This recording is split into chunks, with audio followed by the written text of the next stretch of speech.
Hello everyone, welcome to In the Trenches, Kroll's weekly threat intelligence briefing. Today is the 28th of July. My name is George Glass, and joining me today from the Threat Intel team is Ryan Hicks and Ethan Afori. Okay, we have quite a lot to get through today. Again, lots of vulnerabilities, some updates on LUMMASTEALER, and of course, a ransomware roundup section from Ethan. I will be covering off some really interesting vulnerabilities and a update to the SharePoint situation. So let's get into that right away. We spoke last week about ToolShell being exploited in the wild. Over the last week or so, we have been tracking a number of campaigns that are leveraging that suite of exploits. On-premise SharePoint exploitation ramped up sharply between July 18th and July 23rd. We've been monitoring and responding to incidents where the ToolShell collection of vulnerabilities has been exploited. We first observed activity on July 18th and subsequently enabled honeypots to discover additional payloads and track exploitation. Furthermore, Microsoft has published a report stating that 3 China Nexus threat groups are exploiting the vulnerability. Our assessment of the attack surface presented to the internet showed that many of the impacted SharePoint servers are available on .gov or .ac, which are academic domains, in addition to the private sector. Microsoft also stated that early versions of the ToolShell exploit chain, those were the ones that were announced at Pwn to Own, that's CVE 2025-49706 and 49704, may have been exploited as early as July the 7th, before they were publicly announced at that competition. Just a quick run through of the campaigns that we're seeing. The first one that we're calling debug dev. Attackers are using the ToolShell exploits to run PowerShell commands on the endpoint. We then have a couple of variations of the SP install campaign. This is the one that we first reported on, which is likely created using the Sharpie shell toolkit. The IOCs for that are fairly well known. Those are the web shells that you can see on the screen there. And the purpose of this tool is to dump cryptographic keys from the SharePoint server, which will then allow attackers to bypass authentication and return at a later time. A more fully featured web shell with command execution capabilities was described by Sophos. That's been deployed alongside some instances of the SP install web shell as well. Another one, which we're calling Ghost File, which was first reported by ESET, and that payload began deployment on July 22nd, and those have web shell names which are called Ghost File, followed by 3 numbers.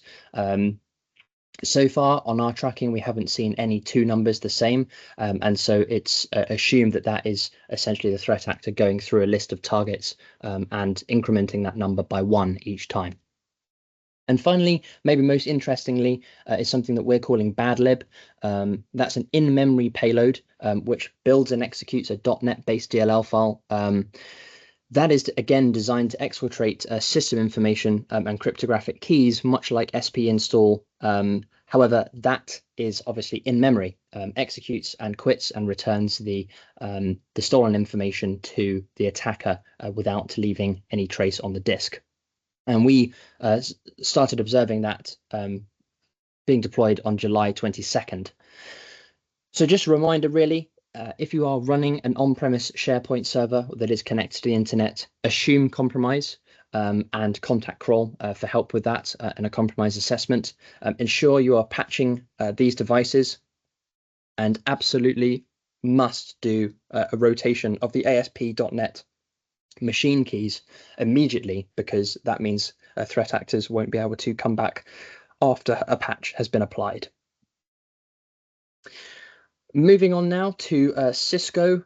Cisco has confirmed active exploitation of multiple CVEs targeting ISE, that's Identity Services Engine, and Identity Services Engine Passive Identity Connector, ISE-PIC. This is something that we reported on back in June, but subsequently Cisco has, first of all, announced that it is being under active exploitation, allowing unauthenticated remote attackers to execute arbitrary code as root. And they have also reworked some of the patches. So the patches that were released in that June advisory have subsequently been updated with more robust fixes in them. So again, we are advising everyone that is running that service to update as soon as possible. Final thing from me is another vulnerability, this time in CrushFTP.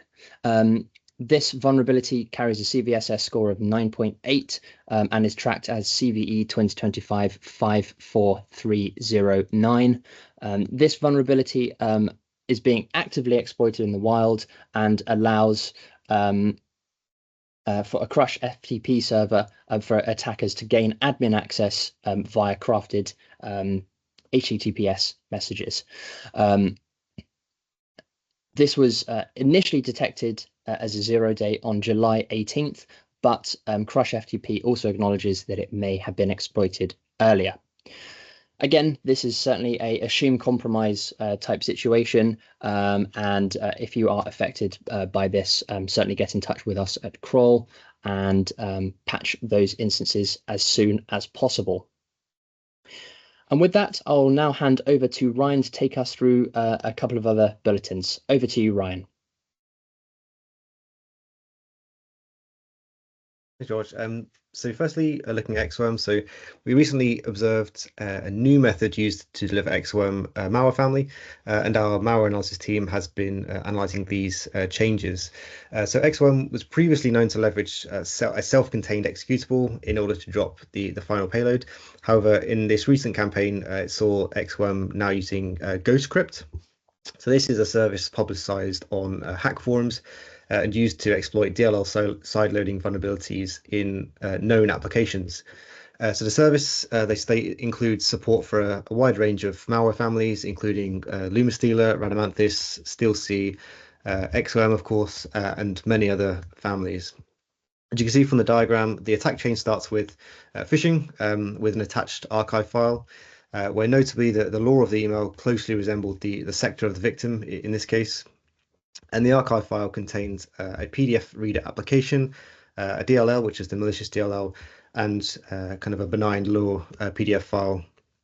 The application itself is called Hi Soft PDF Reader, and that's known to have a DLL sideloading vulnerability, and that's what GhostCrypt uses to kind of continue the next stage. And at that next stage, the malicious DLL leverages a variant of process injection, and that targets csc.exe, which is a command line Visual C# compiler, and that then kind of compiles and runs the XWORM payload. Just to kind of note on XWORM itself, so it's known to be quite a plugin based remote access tool with capabilities that extend beyond kind of a single functionality from sort of info stealing to ransomware deployment, so kind of a full suite really.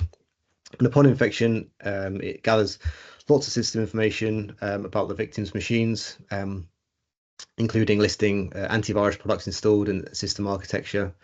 Its most used plugin, which is the Information Stealer plugin, also has the capability of gathering browser data, credit card information, the kind of usual things from info stealers.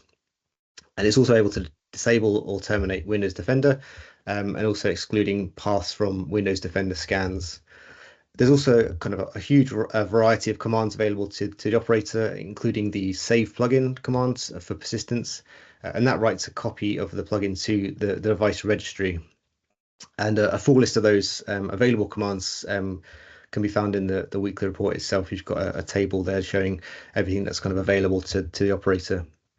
So this new delivery method is really kind of a significant update in what we've seen previously to deploy XWORM, which is via this GhostCrypt.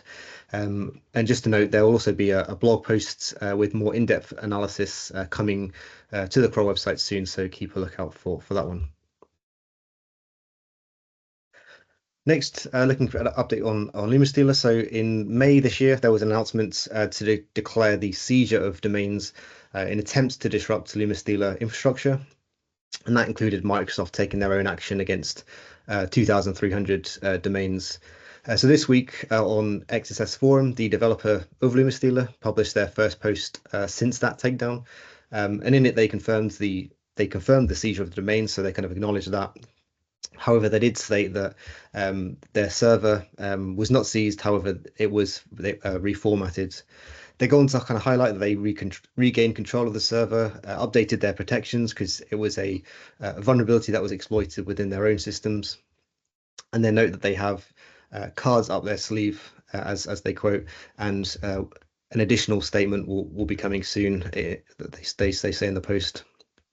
So this kind of highlights that the previous takedowns did have some effects in decreasing activity, albeit temporarily. And as you can see from the post, the developer is kind of back and likely keen to return to business as usual. So certainly continue to monitor for any LUMMASTEALER updates and provide updates accordingly, particularly if there's any kind of new techniques used to deploy LUMMASTEALER. And last up here, just a quick kind of highlight. So the UK government has announced banning of public sector and critical national infrastructure entities from paying ransoms. So this includes things like public hospitals, councils, and schools. They also announced that all businesses must notify the government of prepayment of ransoms. So this has allegedly had kind of broad endorsements, where 73% of the consulted organisations support the changes, and the UK security minister stated that they are determined to smash the cybercriminal business model and protect the services we all rely on. So we certainly recommend any kind of UK-based organisations familiarising themselves with this new legislation, just to know how to react if faced with a ransomware situation. And that's all for me. Back to you, George. Thank you very much, Ryan. I appreciate that. And now over to Ethan for the ransomware roundup. Over to you, sir. Thanks, George. The Federal Bureau of Investigation, in conjunction with agencies such as CISA, HHS, and MSISAC, or the Department of Homeland Security, has issued a joint cybersecurity advisory urging heightened vigilance on INTERLOCK ransomware. INTERLOCK is a financially motivated ransomware operation that first emerged in late September 2024. It has since launched campaigns targeting critical infrastructure, businesses, and healthcare providers across North America and Europe. This group employs uncommon initial access methods. A prevalent tactic involves drive-by downloads from compromised legitimate websites, often disguising malicious payloads as fake Google Chrome or Microsoft Edge browser updates, or even updates for common security software. They leverage click-fix, social engineering, coercing users into executing malicious PowerShell commands via fake CAPTCHA pop-ups under the likeness of fixing a system issue. Once inside a network, INTERLOCK deploys remote access Trojans and uses information stealers like LUMMASTEALER and Berserk Sealer to harvest credentials, enabling lateral movement and privilege escalation. They operate a double extortion model, meaning they both encrypt systems, including Windows and Linux operating systems and virtual machines, and exfiltrate sensitive data. Victims are then threatened with the public release of their data on a Tor leak site if ransom, demanded in Bitcoin, is not paid. To protect your organization, federal agencies strongly recommend enforcing MFA for all accounts, keeping all system software and firmware updated and patched, conducting regular employee training to recognize phishing and social engineering attempts, segmenting networks to limit threat containment and prevent lateral movement, maintaining secure offline and backups of critical data. Next slide, please. Thank you. Global Group is a sophisticated new ransomware as a service operation that emerged in early June 2025 on the Ramp for You cybercrime forum. Operated by the threat actor known as MoneySign, who also controlled the BlackLock and Mamona Ross operations. Global Group is assessed to be rebranding of these prior ransomware families, signifying a strategic evolution rather than a completely new threat. This group differentiates itself by leveraging AI-driven negotiation chatbots to enhance affiliate effectiveness and offering a mobile control panel for managing victims and operations. The ransomware payload, written in Golang, is designed for cross-platform execution across Windows, Linux, and Mac OS, enabling wide-ranging attacks and rapid encryption. Global Group offers an 85% revenue share to its affiliates, aiming to expand its network. They primarily gain initial access through initial access brokers, or IABs, targeting vulnerable edge appliances, RDP, and RD web portals. The group has claimed at least 17 victims spanning sectors like healthcare, oil and gas, and automotive services across the United States, Europe, Australia, and Brazil, frequently demanding seven-figure ransoms. Thank you, George. Thank you very much, Ethan, and thank you to Ryan as well. That's all we have time for this week, so thanks for tuning in. Please remember, if you have any questions or comments, contact us at cti@kroll.com, and we will see you next week. Have a great day.